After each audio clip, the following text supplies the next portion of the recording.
The wind howled like a wounded I'm so animal as I sorry. pulled Sarah closer, her body I didn't trembling mean for this to violently against happen. mine. My best friend's mother, the woman who had baked cookies for every one of my birthdays since I was 7, who had driven us to countless soccer practices, who had become like a second mom to me, was dying in my arms. And it was my fault we were here. We need to stay warm, I whispered, my voice cracking as I wrapped my jacket around both of us, knowing it wouldn't be enough. The abandoned ranger station offered little shelter, its broken windows letting in the brutal Colorado wind. Snow had already drifted a foot high inside, and the temperature was dropping fast. I had promised my best friend Jake that I'd take care of his mom on this hiking trip. I had promised her it would be safe, that I knew these trails like the back of my hand. Now those promises felt like lies that might cost us everything. 3 days earlier, Sarah had shown up at my apartment with tears streaming down her face. At 52, she still had the same warm smile that had greeted me throughout my childhood, but that day it was gone, replaced by a devastation I'd never seen before. "Jake told you?" she asked quietly, and I nodded. My best friend had called me the night before, his voice tight with anger and pain. His parents were divorcing after 30 years of marriage. His father had been having an affair with a colleague for 2 years. "I don't know who I am anymore, Marcus," Sarah said, collapsing onto my couch. "I spent 3 decades building a life with him. I raised our son. I gave up my career, my dreams of traveling, everything. And for what? To be replaced by someone younger." I sat beside her, this woman who had been there for every scraped knee, every broken heart, every triumph of my youth. "You're still you, Sarah. You're still the strongest person I know." She laughed bitterly. "I don't feel strong. I feel invisible." That's when I made the suggestion that would change everything. "Come with me this weekend. I'm hiking Mount Sherman. It's beautiful up there, quiet, peaceful. Maybe it'll help clear your head." She hesitated, then nodded. "Okay. Maybe I need to do something for myself for once." The first day of the hike had been perfect. Sarah had surprised me with her endurance, keeping pace despite not having hiked in years. We talked about everything, her marriage, her dreams of becoming a photographer before she'd gotten pregnant with Jake, her fear of starting over at her age. "You know what the worst part is?" she said as we set up camp that first night. "I look at my life and wonder what I could have been. Not that I regret Jake, never that. But I gave up so much, and David never even noticed. Never appreciated it. Then show him what he lost," I said. "Show yourself what you're capable of."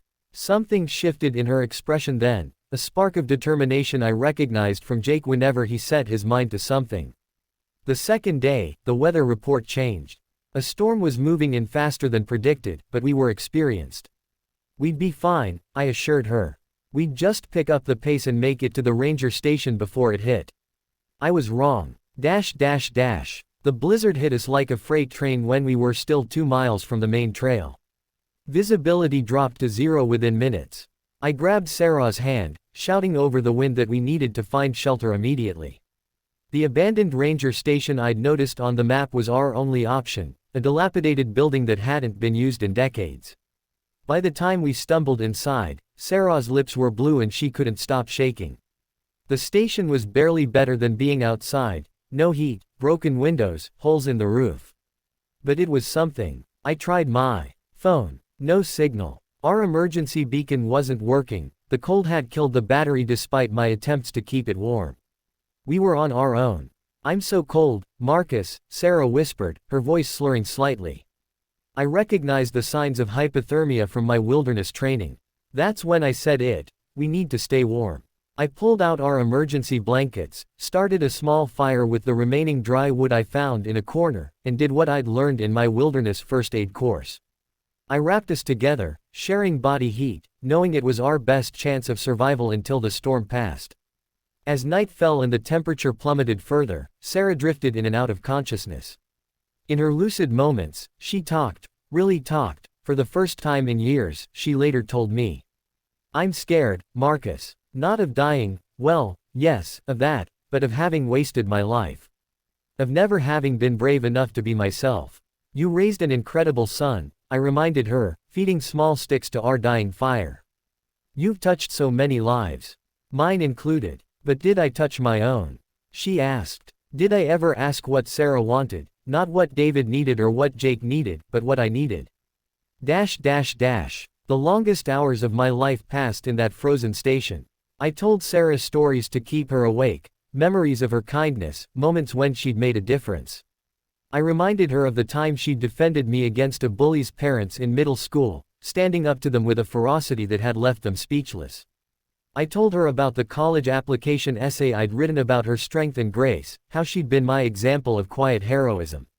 You saved me in so many ways, I said, my own teeth chattering. Let me save you now. Around 3 in the morning, her breathing became shallow. Panic clawed at my chest as I held her closer, rubbing her arms, begging her to stay with me. I thought about Jake losing his mother, about the world losing someone who had given so much. That's when I did something I hadn't done since I was a child. I prayed, not to any specific God, but to the universe, to whatever force might be listening. Please, I whispered, she deserves more. She deserves to find herself. Don't let her story end like this. Dawn brought a break in the storm and the sound of a helicopter. Another hiker had reported us missing when we didn't show up at our checkpoint.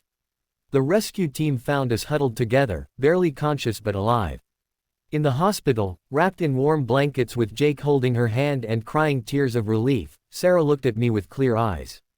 Thank you for keeping me alive, she said. You would have done the same for me, I replied. You've been doing it my whole life. 6 months later, I attended the opening of Sarah's first photography exhibition. The images were stunning, landscapes and portraits that captured a raw, honest beauty.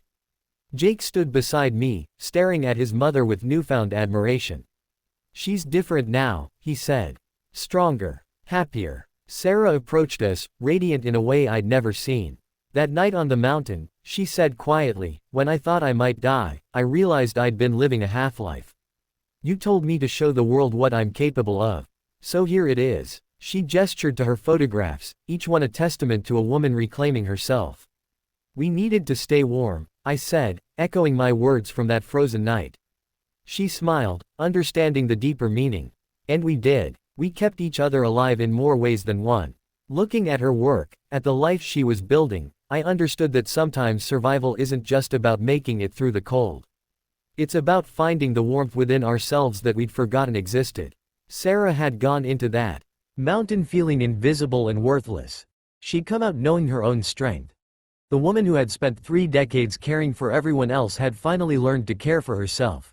And in saving her body from the cold, maybe I'd helped her save something even more important, her sense of who she truly was.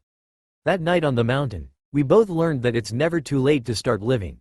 Never too late to be brave. Never too late to find your warmth.